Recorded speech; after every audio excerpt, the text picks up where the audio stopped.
Hello बच्चों, कैसे हो? आपका स्वागत है त्रिपाण स्टडी सेंटर में। आज जो हम करने जा रहे हैं काफ़ी महत्वपूर्ण यहाँ पर चैप्टर आया है class 12 CBSE NCERT political science यानी राजनीति विज्ञान का जो हमारे यहाँ चैप्टर आया है अंतर्राष्ट्रीय संगठन, इंटरनेशनल ऑर्गेनाइजेशन काफ़ी महत्व रखेगा। और यहाँ पर जो हम करने जा रहे हैं एमसीक्यू यानी बहुविकल्पिक प्रश्न उत्तर। आपको पता ही होगा कि सीबीएसई ने जो है 20 मार्क्स का एमसीक्यू हर एक सिलेबस में दिया है, जो बच्चों के लिए काफ़ी महत्वपूर्ण है। और सीबीएसई ने ये भी दावा किया है कि ये सारे जो एमसीक्यू होंगे वो एनसीईआरटी बुक पे आधारित होंगे। तो इसलिए त्रिपाण स्टडी सेंटर ने आपके लिए हिंदी इंग्लिश दोनों ही माध्यम में जो है टेक्स्ट बुक पे आधारित जो है प्रश्न उत्तर लाया है। और यहाँ पर काफ़ी महत्वपूर्ण रहेगा, इस पे हम विस्तार पूर्वक चर्चा करेंगे और समझेंगे। लेकिन आपको पता है कि एमसीक्यू करने से पहले एक बात जो मैं हमेशा कहता हूँ, जिसको आपको सोचना भी चाहिए, विचार भी करना चाहिए और इवन अमल भी करना चाहिए, ये है कि जब भी वीडियो देखिए पूरा देखिए, क्योंकि अधूरा जानकारी सदैव खतरनाक होता है। साथ में एक इंपॉर्टेंट बात ये भी रहता है, अगर आप पहली बार वीडियो देख रहे हो तो लाइक शेयर सब्सक्राइब करना मत भूलना, क्योंकि दोस्तों लाइक कीजिएगा तो बनाने वाले का मनोबल बढ़ता है, सब्सक्राइब कीजिएगा तो इससे ये होता है कि जब भी मैं कोई वीडियो डालूंगा उसका नोटिफिकेशन आपको समय रहते मिल जाएगा। और देखिए शेयर का मतलब ये होता है कि आपके थ्रू न जाने किन बच्चों को हेल्प मिल जाए, ये आप भी नहीं जानोगे, इसलिए जो है आप शेयर जरूर करो, ठीक है। व्हाट्सएप स्टेटस पे भी लगाओ। दोस्तों आरएनएसएस सेंटर जो कई मानने में बहुत से बच्चों के लिए हेल्पफुल है, चाहे वो 8th क्लास हो, 9th 10th 11th 12th हो, चाहे वो एनआईएस बोर्ड के बच्चे हों, ठीक है, चाहे बीए एमए के बच्चे हो, सभी क्लासों के लिए कुछ ना कुछ जो है त्रिपाण सेंटर में उपलब्ध है। तो इसलिए आपके लिए ज़रूरी है कि आप सब्सक्राइब करके इसको चैनल को जो है सेव कर लो, नहीं तो बाद में अगर रिसर्च करोगे तो शायद आपको ये चैनल प्राप्त ना हो। तो इसलिए सोचना नहीं, विचार नहीं करना है, सब्सक्राइब करके जो है अपने पास सेव करना है। दोस्तों ये तो बात था आपके लिए, लेकिन अब देखते हैं हमारा आज टॉपिक क्या है। यहाँ पर जो हम चैप्टर कर रहे हैं काफ़ी महत्वपूर्ण है। चैप्टर है अंतर्राष्ट्रीय संगठन, क्लास 12वीं सीबीएसई एनसीईआरटी राजनीति विज्ञान का।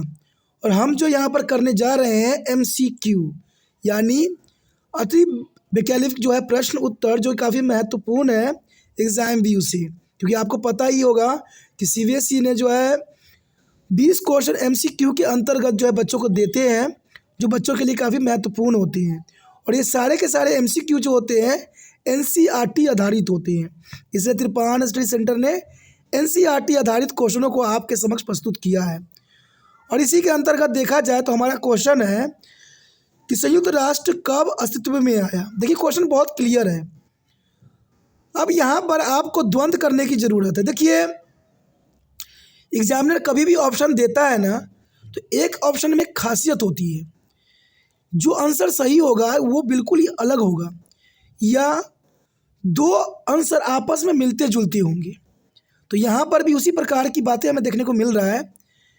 देखिए पहला और दूसरा ऑप्शन जो 24 अक्टूबर 1945 और 18 अक्टूबर 1945, दोनों के दोनों ऑप्शन जो है काफ़ी आसपास है। लेकिन तीसरा और चौथा का ऑप्शन जो है बिल्कुल अलग है कि 19 अक्टूबर 1950, 21 अक्टूबर 1946। तो देखा जाए तो तीसरा और चौथा तो हम डायरेक्ट एलिमिनेट ही कर देंगे, क्योंकि इसका तो आंसर होने का चांसेस ही नहीं रह जाता है। अब आप थोड़ा इंटेलिजेंट हो, आप सोचिए क्या आंसर है और अपने नोटबुक पर नोट भी करते जाइए, जिससे बाद में आप पता लगा सकें कि आपको कितना आंसर सही गया। तो आपने अपना आंसर चूज़ कर लिया होगा। सिर्फ दो ही में द्वंद्व था, पहला और दूसरा में, या तो आपको 24 चुनना था या 18 चुनना था। ठीक दोस्तों, मैं बता दूं कि इसका आंसर जो है 18 अक्टूबर 1945 नहीं है। 18 अक्टूबर 1945 नहीं है। तो इसका मतलब हुआ कि पहला का आंसर जो है 24 अक्टूबर 1945 है।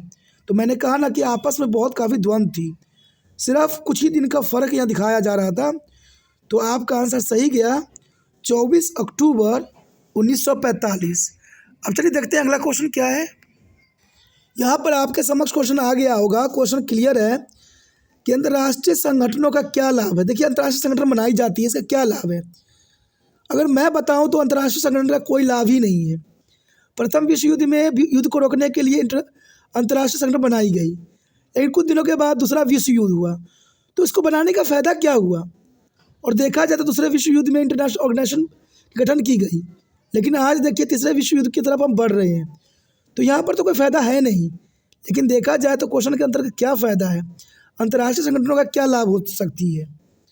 ऑप्शन है वो राष्ट्रों को एक दूसरे के प्रति सफलता करने में मदद करते हैं, वो राष्ट्रों को चुनौतीपूर्ण मुद्दे पर एक साथ काम करने की अनुमति देते हैं, वो राष्ट्र को एक दूसरे पर हावी होने का रास्ता प्रदान करते हैं, और राष्ट्र को वैश्विक मुद्दा की अनदेखी करने की अनुमति देगी।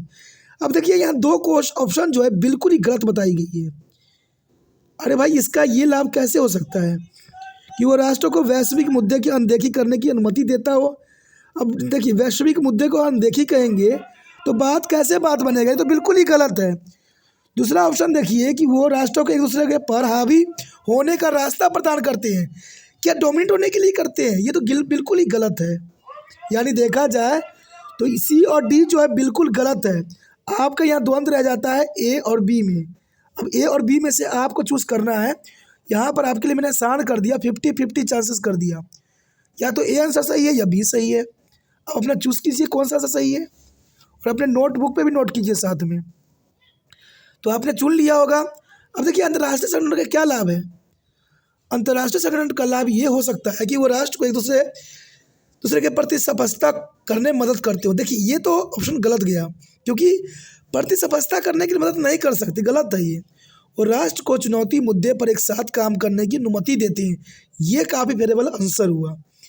यानी देखा जाए तो इसका आंसर अंतर्राष्ट्रीय संगठन का क्या लाभ है, इसका बी आंसर सही है कि वो राष्ट्रों को चुनौतीपूर्ण मुद्दे पर एक साथ काम करने की अनुमति देते हैं, यानी बी करेक्ट आंसर है।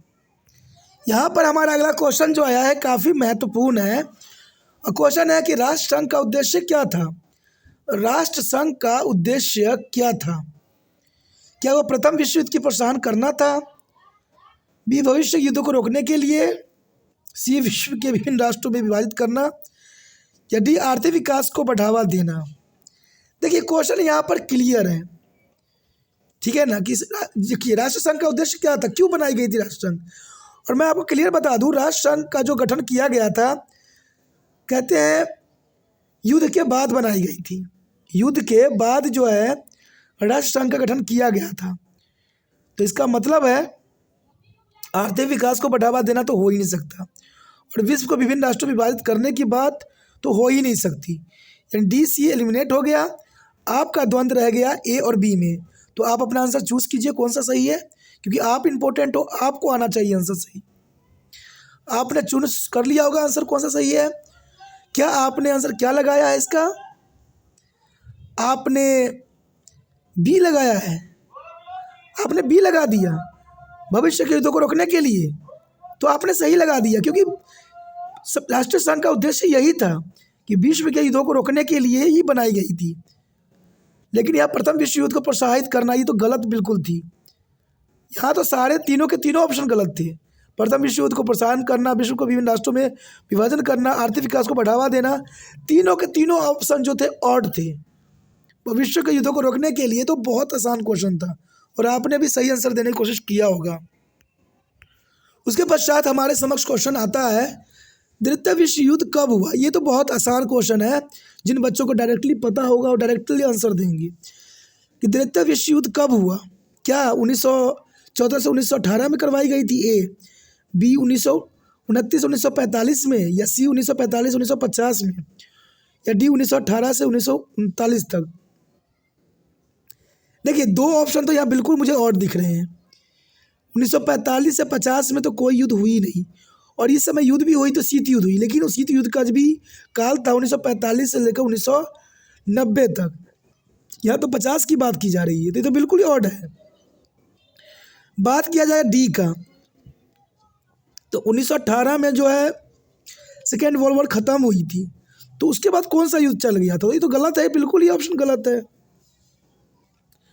तो आपके समक्ष द्वंद्व जो रह गया ए और बी में है। चलिए देखते हैं आप कितना तेज हो और कितना अच्छा आंसर देते हो। आपने अपने कॉपी में नोट कर लिया। अब देखिए द्वितीय विश्व युद्ध कब शुरू हुआ। जैसे कि आपको पता होगा प्रथम विश्व युद्ध 1914 से लेकर 1918 में करवाई गई थी, और ये 1914 से 18 में हुआ था। तो इसका मतलब जो है पहला ऑप्शन तो गलत हुआ क्योंकि यहाँ पर द्वितीय विश्व युद्ध की बात कर रहा है, दूसरे युद्ध की बात कर रहा है, सेकेंड वर्ल्ड वॉर की। तो सेकेंड वर्ल्ड वॉर जो हुई थी 1939 से लेके 1945 तक। तो इसका मतलब जो हुआ कि बी आंसर आपका सही है। तो आप बी के साथ जा सकते हो, बी आंसर सही है। द्वितीय विश्व युद्ध हुआ था 1939 से 45 तक और प्रथम विश्व युद्ध हुआ था 1914 से 1918 तक। तो इसका मतलब इसका बी आंसर सही है। चलिए देखते हैं अगला क्वेश्चन क्या है। यहाँ पर हमारे समक्ष अगला क्वेश्चन आ गया है, काफ़ी महत्वपूर्ण है। क्वेश्चन है, संयुक्त राष्ट्र का उद्देश्य क्या था? संयुक्त राष्ट्र का उद्देश्य क्या था? ए, अंतर्राष्ट्रीय संघर्षों को बढ़ावा देना, राष्ट्र के बीच सहयोग की सुविधाजनक बनाना, युद्ध में शत्रुत्व की सीमा को सीमित करना, या राज्यों के संघर्ष में शामिल होने के लिए प्रोत्साहित करना। देखिए, राज्य को संघर्ष में शामिल करने के लिए प्रोत्साहित करना, ये तो गलत है यार, बिल्कुल ही गलत है। ये कहाँ से हो सकता है? और देखिए, दूसरा ऑप्शन भी मुझे बिल्कुल ही गलत दिख रहा है कि अंतर्राष्ट्रीय संघर्ष को बढ़ावा देना। यार, कौन युद्ध करना चाहता है? अंतर्राष्ट्रीय संघर्ष होगी तो क्या होगा इस विश्व का? ये तो बिल्कुल ही गलत ऑप्शन है। ए और डी तो बिल्कुल ही गलत है, ये कहीं तक जो है आंसर नहीं हो सकता। तो चलिए, द्वंद्व रह गया बी और सी में। तो बी और सी में से सही आंसर आप चुनिए, काफ़ी महत्वपूर्ण रहेगा। और मुझे पता है आपको इसलिए मौका दी जाती है क्योंकि आपको ही यहाँ पर आंसर जो है चूज़ करना है। तो आप देखिए कौन सा आंसर सही हो सकता है। क्या आपने क्या आंसर लगा दिया? राष्ट्रों के बीच सहयोग की सुविधा बनाना। अरे भाई, आपने ये कैसे सोच लिया आंसर ये सही है? सही, लेकिन सही सोचा है, सही आंसर है कि राज्यों के बीच सहयोग की सुविधाजनक बनाना। ये तो अच्छी बात है, ये तो सही आंसर है, बी ही सही है। अब देखिए, सी जो है युद्ध में शत्रुता की सीमा को सीमित करना। अरे, युद्ध की शत्रुता की सीमा हम कहाँ तक सुनिश्चित करें? लोग तो युद्ध ऐसे ही करते रहते हैं। तो आपका आंसर सही गया बी, राज्यों के बीच जो है सहयोग को सुविधाजनक बनाना, काफ़ी महत्वपूर्ण आंसर था। अगला क्वेश्चन जो हमारे समक्ष आया है काफ़ी महत्वपूर्ण है और क्वेश्चन है, संयुक्त राष्ट्र की स्थापना कब हुई?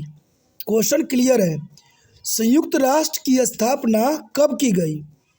ए, प्रथम विश्व युद्ध से पहले, बी, प्रथम विश्व युद्ध के तुरंत बाद, सी, द्वितीय विश्व युद्ध से पहले, या डी, द्वितीय विश्व युद्ध के तुरंत बाद। क्वेश्चन क्लियर है, समझने की ज़रूरत है और आंसर देने की ज़रूरत है आपको। सोचिए, क्योंकि आपके लिए ये क्वेश्चन है, आप जब तक सही चुनिएगा नहीं, आगे बढ़ना संभव नहीं है। तो आपने अपना आंसर चूज़ कर लिया होगा, नोट भी कर लिया होगा। अब देखिए, क्वेश्चन है, संयुक्त राष्ट्र की स्थापना कब हुई? जैसा कि आपको मैंने बताया था कि प्रथम विश्व युद्ध के बाद जब सेकेंड विश्व युद्ध हुई तो संयुक्त राष्ट्र की स्थापना की गई। तो इसका मतलब है कि ए और बी तो एलिमिनेट डायरेक्टली हो गए, क्योंकि हमने प्रथम विश्व युद्ध की तो बात ही न किया, क्योंकि संयुक्त राष्ट्र की स्थापना सेकेंड वर्ल्ड वॉर में हुई थी। तो ए और बी तो है एलिमिनेट हो गया। अब द्वंद्व रह गया सी और डी में कि संयुक्त राष्ट्र की स्थापना कब हुई? द्वितीय विश्व युद्ध से पहले, यानी दूसरा युद्ध होने से पहले हो गया था कि उसके बाद में हुआ था? अब इस बात की द्वंद्व हो गई। तो इसका आंसर सही है डी, द्वितीय विश्व युद्ध के तुरंत बाद हुआ था, क्योंकि द्वितीय विश्व युद्ध जब खत्म हुआ था उसके बाद तुरंत जो है संयुक्त राष्ट्र की स्थापना की गई। और इसकी स्थापना इसलिए की गई कि भविष्य में, आने वाले भविष्य में हमें सेकेंड वर्ल्ड वॉर जैसे और फर्स्ट वर्ल्ड वॉर जैसे युद्ध का सामना भविष्य में न करना पड़े। इसलिए द्वितीय विश्व युद्ध के तुरंत बाद जो है ये एक्शन लिया गया, जो काफ़ी महत्वपूर्ण है। चलिए देखते हैं अगला क्वेश्चन क्या है। आपके समक्ष नेक्स्ट क्वेश्चन आ गया है, काफ़ी महत्वपूर्ण है। और क्वेश्चन है, 5 अस्थायी सदस्य का चयन क्यों किया गया था? ये जो 5 अस्थायी सदस्य हैं, आपको बता दूं कि यूएनए में, जो यूनाइटेड नेशन में जो है 5 अस्थायी सदस्य हैं और 10 जो है अस्थायी सदस्य हैं। अस्थायी सदस्य क्यों हैं? आखिर 5 अस्थायी सदस्यों का चयन क्यों किया गया? क्वेश्चन यही हमारा है। ऑप्शन है, क्योंकि शीत युद्ध के दौरान वे सबसे शक्तिशाली थे, क्योंकि उनकी आबादी दुनिया में सबसे ज़्यादा है। अगर आबादी की बात की जा रही है तो क्या भारत की आबादी कम है? मान लीजिए चीन को जो है आबादी के अंतर्गत जो है इसको अस्थायी सदस्य में जो है सदस्यता दी गई, तो भारत कहाँ पीछे था? भारत के उस समय पूरे विश्व में दूसरा नंबर था जनसंख्या में, तो भारत को क्यों नहीं मिला? तो इसका मतलब बी जो है बिल्कुल गलत बात है, बी जो है बिल्कुल एलिमिनेट ही हो गया यहाँ से, समझ लीजिए, क्योंकि वह द्वितीय विश्व युद्ध के तुरंत बाद सबसे शक्तिशाली देश थे और युद्ध में विजेता थे। चलिए ये हो सकता है, क्योंकि वो देश थे जिन्होंने द्वितीय विश्व युद्ध के दौरान सबसे अधिक नुकसान उठाना पड़ा। ये तो गलत बात है कि जिस देश को नुकसान उठाना पड़ा सबसे अधिक, वो तो पिछड़ा हुआ देश कहलाएगा, वो तो आगे बढ़ेगा ही नहीं। और उनको 5 स्थायी सदस्य में कहाँ से मौका मिलेगा, और मौका दिया भी नहीं गया। जो हार गए उनको नहीं दिया गया 5 अस्थायी सदस्यों में मौका। तो देखिए 2 बी और डी तो एलिमिनेट हो गए, आपके समक्ष 2 द्वंद्व रह गए, ए और सी। आप इम्पोर्टेंट हो, आप दीजिए आंसर इसका पहले और नोट कीजिए अपने नोटबुक में। आपने नोट कर लिया होगा। तो द्वंद्व, क्योंकि हमने बता दिया था आपको कि बी तो हो ही नहीं सकता, डी तो हुआ ही नहीं, तो इसका मतलब ए और सी है। तो ए और सी को हम पढ़ लेते हैं कि आखिर ऑप्शन क्या है, क्योंकि शीत युद्ध के दौरान सबसे शक्तिशाली देश थे। शीत युद्ध की ये बड़ा और लग रहा है। शीत युद्ध के दौरान वो सबसे शक्तिशाली देश थे। चलिए सी भी देख लेते हैं क्या हो सकता है सी, क्योंकि वो द्वितीय विश्व युद्ध के तुरंत बाद सबसे शक्तिशाली देश थे और वो युद्ध में विजेता थे। हाँ ये सही है, क्योंकि ये बात सही है कि 5 सदस्य के जो 5 अस्थायी सदस्य का जो दिया गया, चयन किया गया, वो इसलिए किया गया क्योंकि द्वितीय विश्व युद्ध के तुरंत बाद वो सबसे शक्तिशाली देश थे और विश्व विजेता भी थे। तो इसका आंसर गया सी सही आंसर है। ये आंसर गलत है, क्योंकि शीत युद्ध के दौरान, और शीत युद्ध तो 1945 में से 90 के आसपास तक चली थी, तो उसका तो कोई मतलब ही नहीं उठता। तो ये बात सही है, सी आंसर आपका सही है, क्योंकि वो द्वितीय विश्व युद्ध के तुरंत बाद सबसे शक्तिशाली देश थे और ये विश्व युद्ध में विजेता भी थे। तो ये काफ़ी महत्वपूर्ण है। चलिए देखते हैं अगला क्वेश्चन क्या है हमारे समक्ष। अगला क्वेश्चन जो हमारे समक्ष आया है काफ़ी महत्वपूर्ण है, और क्वेश्चन है कि 2011 तक संयुक्त राष्ट्र के कितने सदस्य थे। 2011 तक संयुक्त राष्ट्र के संघ कितने सदस्य थे। ए 50, बी 100, सी 193, डी 500। अब आपको देखिए, जब तक इसका आंकड़ा आपको पता नहीं होगा ना, आप आंसर देने के लिए सक्षम नहीं होगे। इसलिए कहते हैं ना, एक बार पढ़ना जरूरी होता है। पढ़ने से आपको जो है थोड़ा थोड़ा नॉलेज कहीं ना कहीं बैठ जाता है। आप पहले आंसर दीजिए कितना हो सकता है, फिर मैं आपको आंसर बताऊंगा इसका क्या है। आपने सोच लिया होगा इसका आंसर क्या है।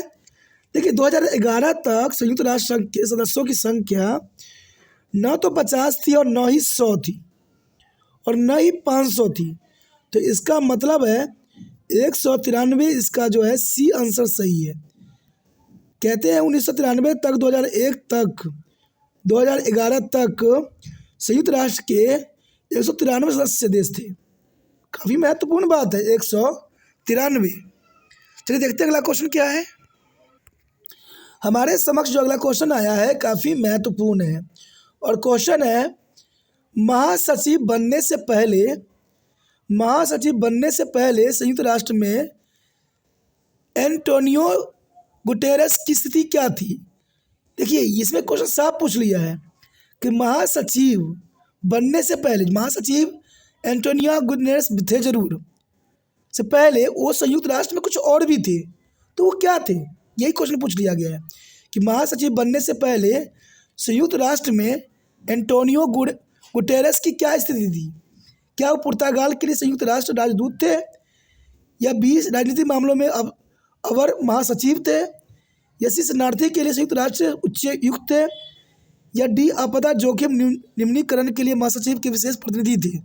क्वेश्चन दिलचस्प है, समझने की ज़रूरत है कि भाई क्या हो सकता है, लेकिन एक बार पढ़ोगे तभी आपको नॉलेज रहेगा कि भाई इसका आंसर क्या होगा। आप सोच लीजिए थोड़ा सा। आपने सोच लिया।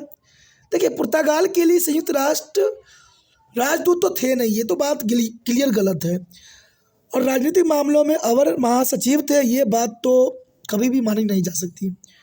और शरणार्थी के लिए संयुक्त राष्ट्र उच्चायुक्त थे, ये बिल्कुल ही सही है, क्योंकि ये बात सही बता रही है कि शरणार्थियों के लिए संयुक्त राष्ट्र उच्चायुक्त थे। तो इसका मतलब सी इसका सही आंसर है। अब सी आंसर के साथ जा सकती हो कि शरणार्थियों के लिए संयुक्त राष्ट्र उच्चायुक्त थे। तो ये काफ़ी इम्पोर्टेंट आंसर भी है और इम्पोर्टेंट एग्जाम व्यू के लिए भी ज़रूरी है। यहाँ तक आपको समझ में आ गया। ये काफ़ी महत्वपूर्ण था। अगर आपको समझ में आया, अच्छा लगा, तो जितना हो सके इस वीडियो को शेयर कीजिए, क्योंकि शेयर ही दूसरे बच्चों का केयर है। पहली बार मेरे चैनल पे आए हो, पहली बार वीडियो देख रहे हो, समझ में आ रहा है, अच्छा लग रहा है, चाहते हो कि और भी वीडियो आपको इसी प्रकार प्राप्त होता रहे, तो जन्नत से बात है दोस्तों, चलो सब्सक्राइब करके मोबाइल में सेव कीजिए। सेव कीजिएगा तभी दूसरे वीडियो का नोटिफिकेशन मिलेगा। सोचिए नहीं, विचार ना कीजिए, अभी त्रिपाण स्टडी सेंटर सब्सक्राइब करके अपने मोबाइल में सेव कीजिए।